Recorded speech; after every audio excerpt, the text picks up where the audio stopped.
Hello, Earth Day Live community. My name is DeAngelique Jackson, and I'm a fellow with a band of voters. I'm also a fourth year at California State University, Fresno, where I major in psychology and I minor in criminology.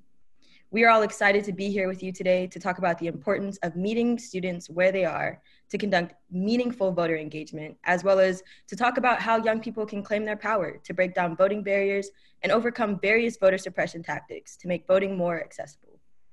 For example, I'll be sharing my experience about drafting and passing legislation for AB 963, the Student Civic Voter and Empowerment Act. The bill provides funding and designates a staff member dedicated to voter engagement at every CSU and community college within the state of California. It effectively helps 3.1 million students, but we'll talk more about that later. Let's start by introducing the rest of our fantastic panel of college student organizers who will share their organizing stories and the impact their efforts had on their communities. Amaya, how about we start with you? Yeah, so hey everyone, my name is Amaya Fox and I'm an Andrew Goodman Ambassador and a junior at the University of San Francisco, where I major in political science and European studies. I'm really excited to be here with you today to talk about how at USF we help young people understand how issues or causes they care about, especially environmental and climate justice, are tied to voting in elections. So hi everybody, my name is Tamia Fowlkes. I'm an Andrew Goodman Ambassador at the University of Wisconsin-Madison, and I am a sophomore majoring in journalism and political science. On our campus, I serve as an Andrew Goodman Ambassador on our Betters Vote Coalition, which is a campus and student-led organization that promotes civic engagement and voting to all of our students on campus. We host a lot of events to get people involved, and we also help them overcome barriers such as voter ID that we deal with in Wisconsin that make it a little bit harder for students to vote. So I'm super excited to be here to talk to you today, and I will pass it to Evan. Oh, thank you. Thank you so much. Hi, my name is Evan Malbrough, and I'm an Andrew Goodman Ambassador, as well as a graduating senior at Georgia State University. At Georgia State, I major in public policy with a focus in governance, and I minor in cello performance. And today I'll be discussing how at Georgia State, I, along with my team, worked with a community of stakeholders and the Board of Elections in Atlanta, Georgia, to obtain an early voting location on Georgia State University's campus that is the first in the nation to be fully staffed and run by Georgia State students. Thank you so much for having me. So Dion? All right, let's get this session started. Before kicking off any voter engagement work, though, it's important to understand the voting landscape. So I think it's important to ask, what barriers to voting existed on your campus and prompted you to take action? Amaya, how about we start with you? Of course. So I would say that at the University of San Francisco, one of our biggest barriers when it comes to voter registration and voter engagement is the fact that so many of our students live off campus. Our school is located right in the middle of San Francisco, and there isn't much dorm space for students other than first years, which means that it is more difficult to reach those students who aren't freshmen. Our voter registration and voting rates are also only 4 points above the national average, which is nowhere near where we'd like it to be. I think that this is also partially because students, not just at USF, but students across the country, often feel like they and the issues they're passionate about aren't adequately represented by what they see going on in our political systems. So therefore they lose faith in the processes and aren't as inclined to participate. This is why on my campus, our USF Votes team has worked to find ways to connect students and the issues they care about to voting, and to show them that their vote is truly powerful and can make a difference. So Tamia, do you want to discuss some of the voting barriers at UW-Madison? Yeah, I'd love to. Thanks so much. I guess to start, I'd kind of bounce off what you just said. It's primarily motivating students to vote and letting them know that their vote matters, even if they sometimes feel a little bit underrepresented or like they don't connect with some of the issues that they see on the docket for that upcoming year. It's letting students know that their voices are important, and then giving them the information they need to learn more about things that restrict them from voting, such as the voter ID law that we have in Wisconsin. For us, there's a lot of really extreme barriers that limit young people's ability, lower income community members' ability to vote, and especially that predominantly affects communities of color. In addition to that, we have some different majors on our campus that even have lower voter turnout just because of their access to polling locations or information about voting, or even just conversations about issues that matter. So the things that we try to do on our campus is push outreach and then also address those things in our laws that simply limit people from voting. So I think that's primarily why I love working on our campus. I remember in 2016, that was the first presidential election where I felt like I was really paying attention. And it was because I saw issues being talked about that I really was passionate about. And that's what we try to do for our students. We try to let them know this is your first opportunity most of the time, especially for our freshmen, to get out and to make your voice heard in democracy. And we let them know that just because they might be a little bit less represented or they don't see young people like themselves in political positions of power, they can't get involved and make a difference. And I wanted to ask Evan, I know that you did a lot on your campus to get people involved. You kind of started up your Vote Everywhere team, so I wanted to hear a little bit more about what you guys do. Oh, absolutely. So at GSU, what my organization, Vote Everywhere at GSU, what we do is we try to alleviate issues affecting democracy in ways other than just voter registration and going to the ballot. So that's how we came up with the Student Poll Work Initiative. So a little background. So according to a blog by Teresa Nelson for the National Conference of State Legislators, she found that the EAC, which is the Election Assistance Commissions, found that less than 1/5 of poll workers were younger than the age of 41, where 2/3 of poll workers were 61 years or older. So we basically put the keys to our democracy in the hands of our nation's elderly. And then also, local officials are dependent on retirees to meet their staffing needs. And even then, many local municipalities feel as if they have a hard time finding and staffing up polling locations.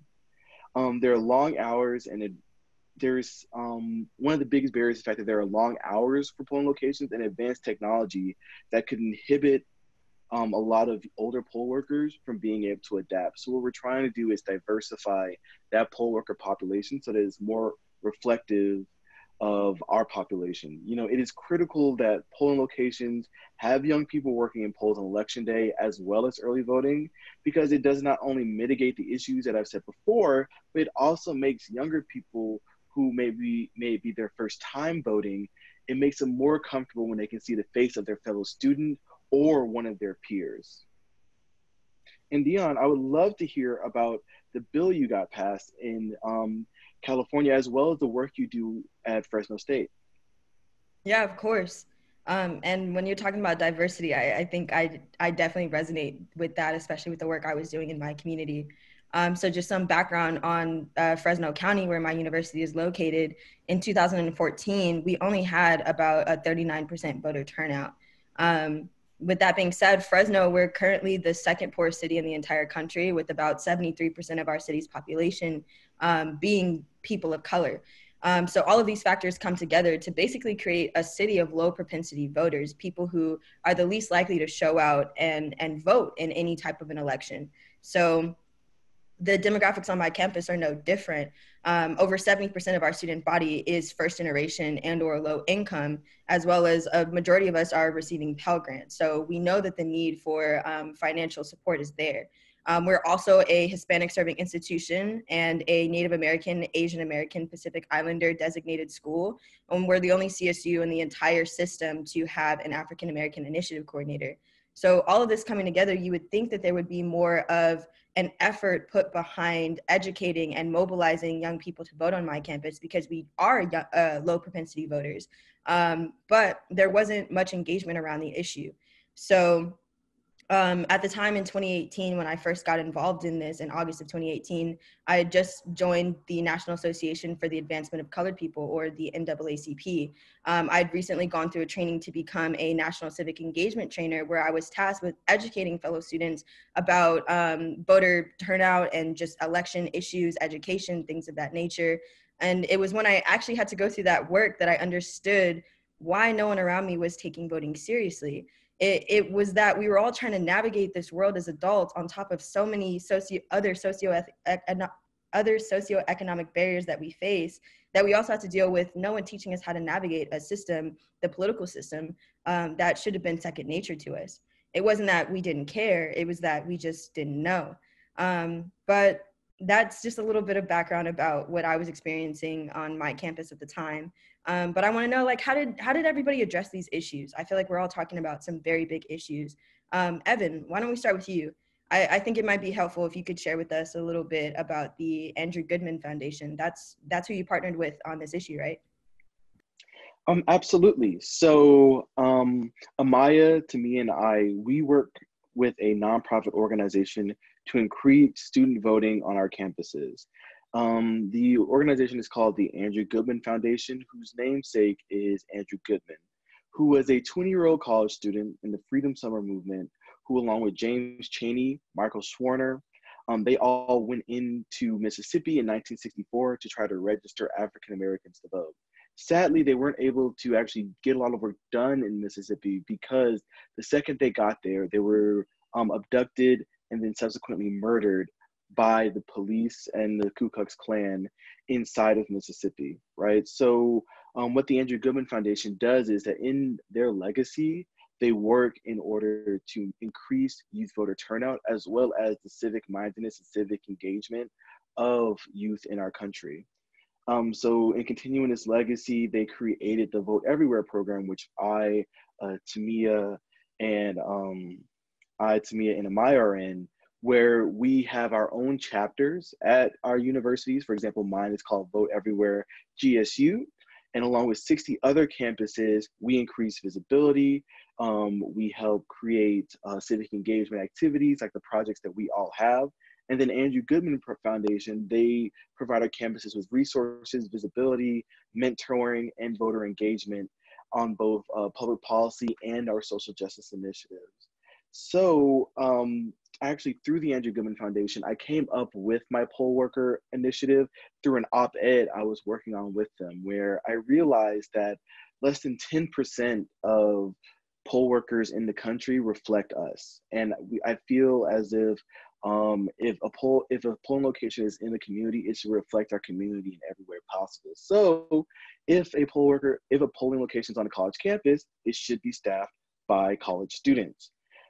So because of that, I took that op-ed and I used it to lobby the Fulton County Board of Elections, who actually was already preparing to build relationships with younger people to get them to the polls. So we came together and we came up with a strategy to make the first ever student-run polling location on Georgia State's campus, and it was fully staffed by our students. But yeah, and I'd love to hear about your experience with the Band of Voters, and then especially your advocacy for the Student Empowerment Act in California.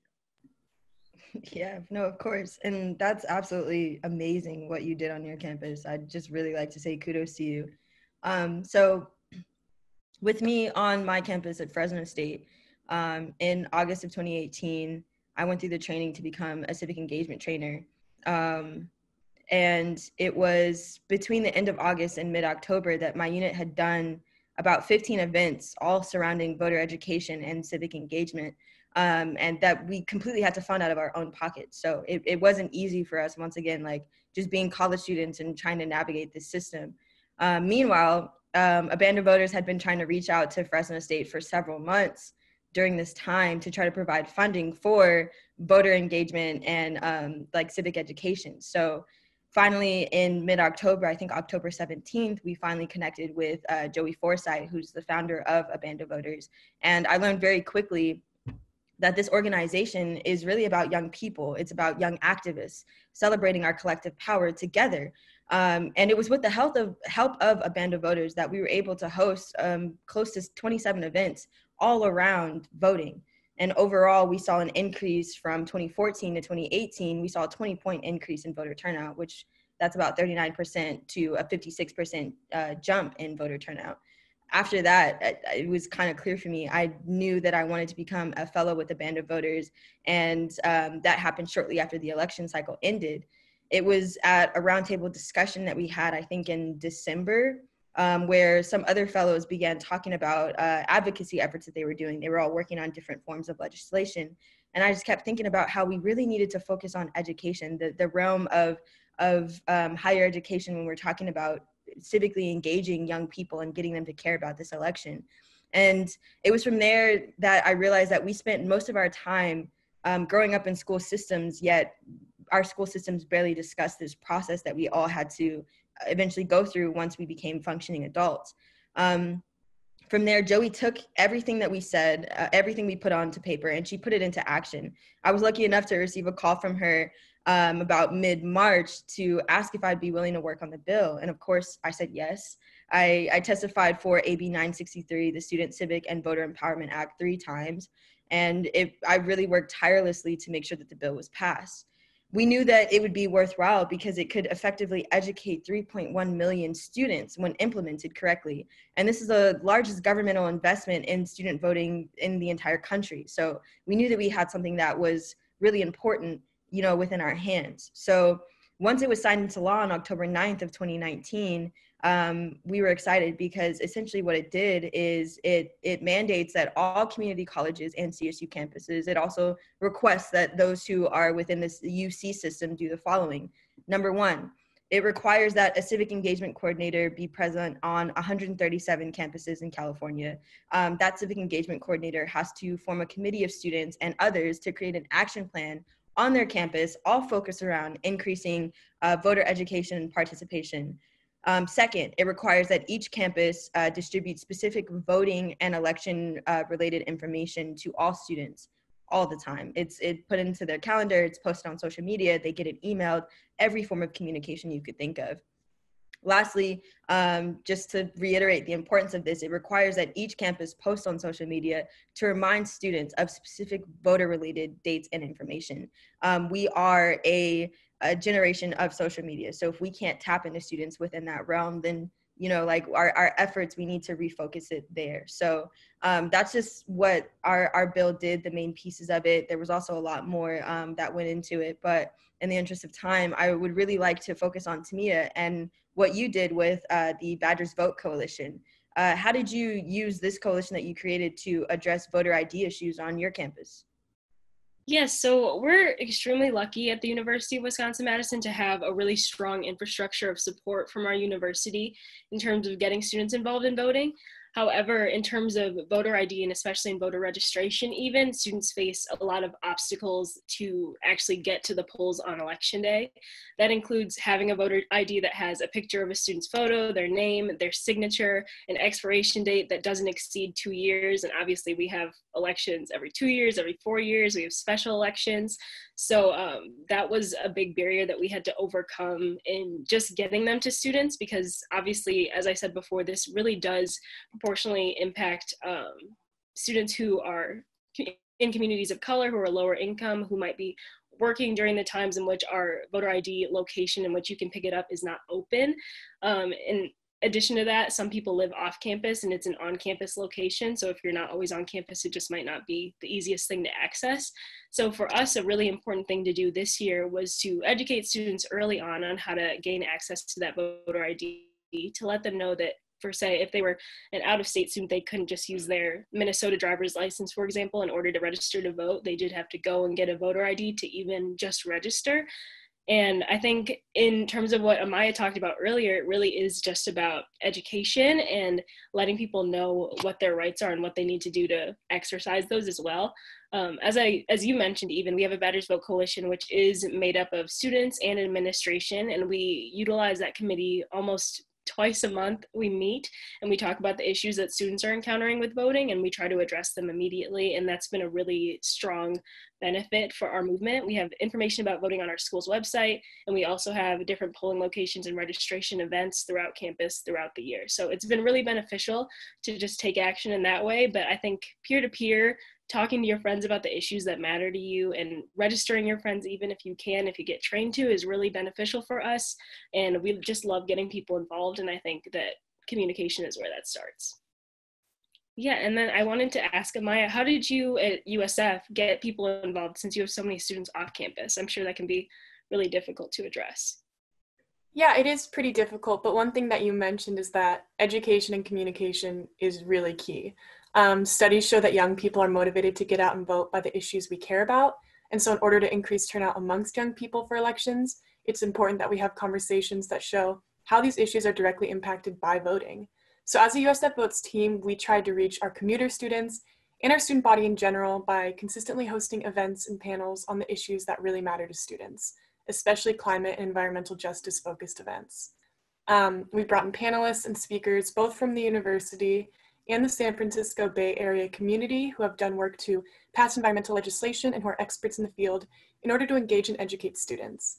We just want to show them that environmental justice, like so many other issues, is intrinsically tied to our political processes. Legislation has to be passed, propositions have to be voted on, and politicians have to support these propositions and legislation. And so by students using their vote, they can directly support this type of work if that's what they're passionate about. We've also hosted events before every election, from the midterms to special elections, where we bring in someone from the San Francisco Department of Elections who takes us step by step through the ballot, explaining every candidate and proposition in a nonpartisan way. It's important that these kind of events for us remain nonpartisan, and for that it means that we don't promote or support any particular political party, candidate, or ideological stance. We do all this because we think that it really gives students the chance to understand what they could be voting for and the immense impact that that could have on our community. So for all these events, we rely heavily on our social media pages in order to spread the word, given that our ability to contact students on campus is minimized due to the large number of commuter students. Essentially, what we want to do is just make sure our peers know that the more we vote in elections, the more our voices will be able to shape how our communities, our states, and our country addresses issues like environmental justice in the future. Awesome. That was really amazing, and thank you so much for sharing that information with us.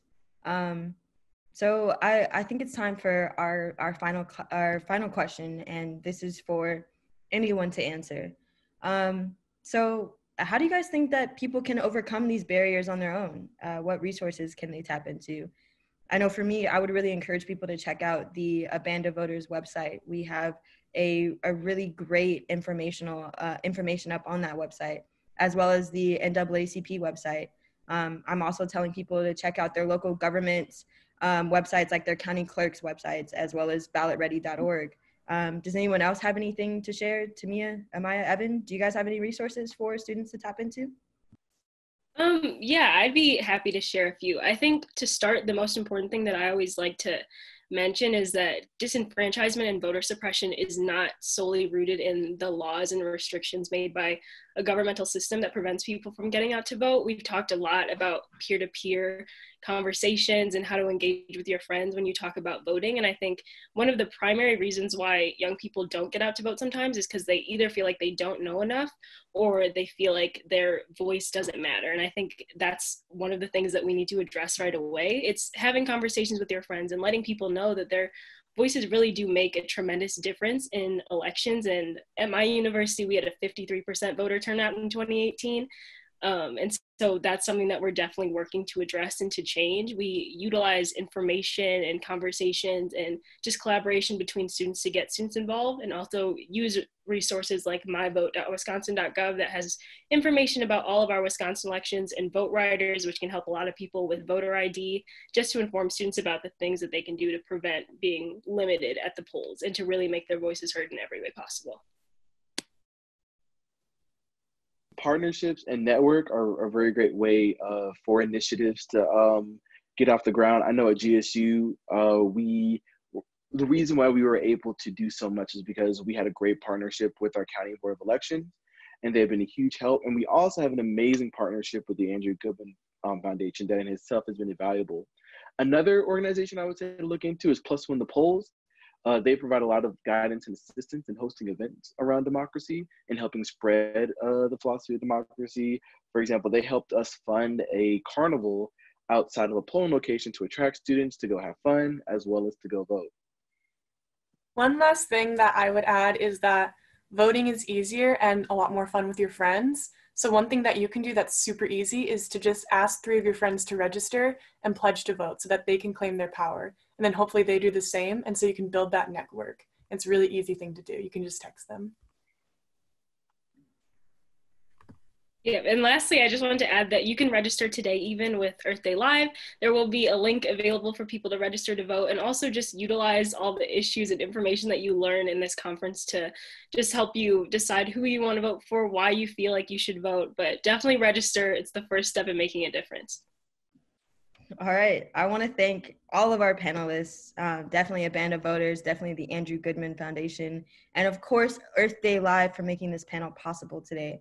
We hope that all of our stories will inspire you to think of creative ways to conduct voter engagement and remove voting barriers in your communities to ensure that all voices are heard within our democracy.